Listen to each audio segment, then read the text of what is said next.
know, I could get in there, go down to the body. You know, I could do it all in there, I feel. So I definitely feel like I have what it takes to do better than Caleb Plant did.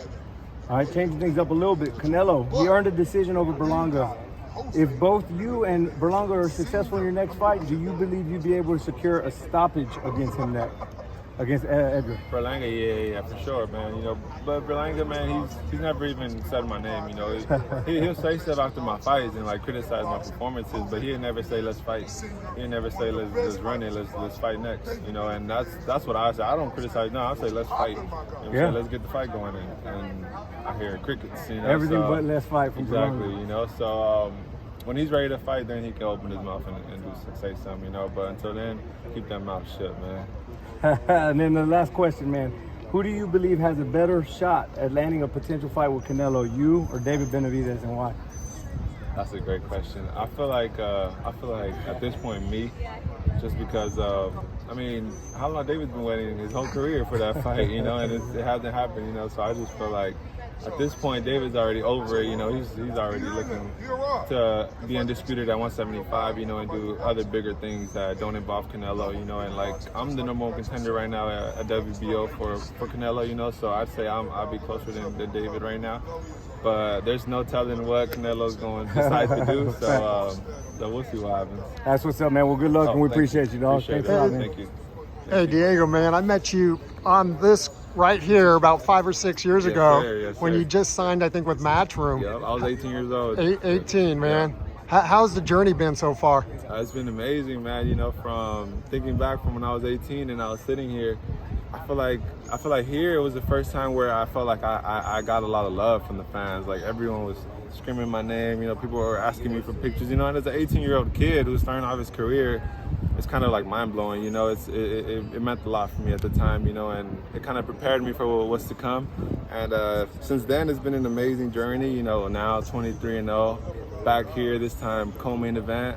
You know, the last time it was under Mikey Garcia, Jesse Vargas, two guys who I grew up admiring, you know. So to now be back and sharing the stage with Jesse Bam Rodriguez was, you know, a pound for pound, one of the best fighters in my era, you know. So it's just amazing, you know. Gonna keep climbing the ranks, gonna keep building my name, and hopefully, you know, become world champion soon. I was just talking to your trainer, Jose Benavidez, who I've known for many years. And he's ready for you to get into an interim title or even a world title. How does that make you feel? Amazing, you know. I feel I'm ready as well. You know, whoever it is, anyone in the division, you know, I feel I could beat. You know, so I feel I'm ready for anyone. You know, of course, right now I'm locked in on Trevor McCumby. This is my task ahead. And but after that, you know, we're looking for big fights. Definitely, like he said, you know, some interim titles or something nice like Billy that. Or something like that. Exactly, and Billy, Munguia, Berlanga, those type of names. Yeah, I heard you mention Canelo, your WBO #1. Has there been any chatter? You know, Eddie obviously has that relationship with Canelo. Yeah. Eddie Hearn, I've been on the phone with him a couple of times, and he's mentioned some things where we can activate that mandatory, you know. So right now, like we know, Canelo is booked out already for he's just had to fight with Skull. Now he's booked out for Crawford, you know. So we're kind of just staying focused, you know, doing our thing and letting him take care of his business. And whenever that time comes for that fight, you know, I'll be ready, you know. But like I said, if we can't get that Canelo fight, then there's a lot of other big fights that we can make as well. Crawford, Canelo, you mentioned it. How do you see that fight playing out? Great fight, man. Two hell of a fighters. You know, I feel if anyone has the edge, it'd be Canelo because of the size, you know. But again, you know, Crawford is really fast and elusive and can move, can box. A lot of experience, man. So it's really hard, man. I'm excited to watch that fight. I haven't been this excited for a fight in a while. Now you got Jamal Charlo coming back into the mix, into the picture. What were your thoughts on that? What weight do you think he's coming at? I would assume 168, but I don't know. Hopefully 168, man. You know, we need some big stars in this division. You know, I feel like there's a lot of young fighters coming up, and the older ones are kind of moving up or retiring. You know, so it'll be great to have a name like Charlo back in the division for sure. Yeah. Entertainment, if nothing else. Oh yeah, man. He's a hell of a fighter. You know, another fighter I grew up admiring as well. You know, so to one day be able to share the ring with him would be a dream come true for me. Now, I'm sure you've gotten a lot of education working with Jose and his son David, and maybe even Jose. David Jr., yeah. What has it been like being in the ring with those guys and just and learning? Oh man, it's been amazing. You know, these guys have a lot of experience. You know, they both had unique roads to becoming world champions, and you know, mine would be different as well. You know, but you know, we all work for the same goals, you know, so they did it, and now they're guiding me to get there, and they tell me all the time that I'm on the right track, you know, I'm doing everything right, so now I just gotta stay focused and be patient. What is it, you've been on this journey now since 18, like you said. 17. Yeah. So you go from a kid with all this potential, amateur, you know, all the awards and stuff, and now you're almost fighting for a world title.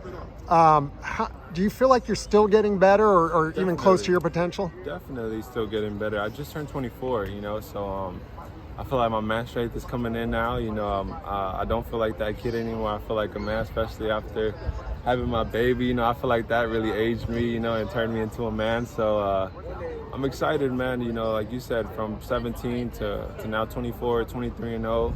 And just hungry, man, and ready to take on whoever they put in front of me. Do you feel like, 168, where do you think you'll end up at? Now you see David going up, maybe even a 190 fighting Zurdo. Do you feel like you'll end up at that point with your size? And potentially, for sure, man. Like I told you, you know, I just turned 24. You know, I walk around like 185.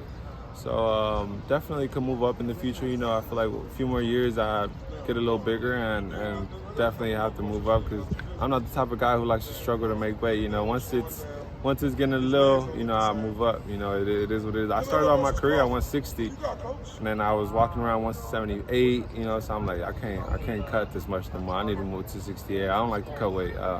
I like to stay there. You know, where I'm at. And you feel strong and you feel good. Great. I feel amazing. I feel better. I like to not have to wear saunas and stuff during fight week. You know, and I'll be good. You're probably the only one in boxing. Yeah. What should we expect July 19th here in Frisco, Texas? Expect another great show from DP, man. Do what I do and just take care of business and be one step closer to becoming a world champion. Awesome. Thanks, man. Thank you. Good luck.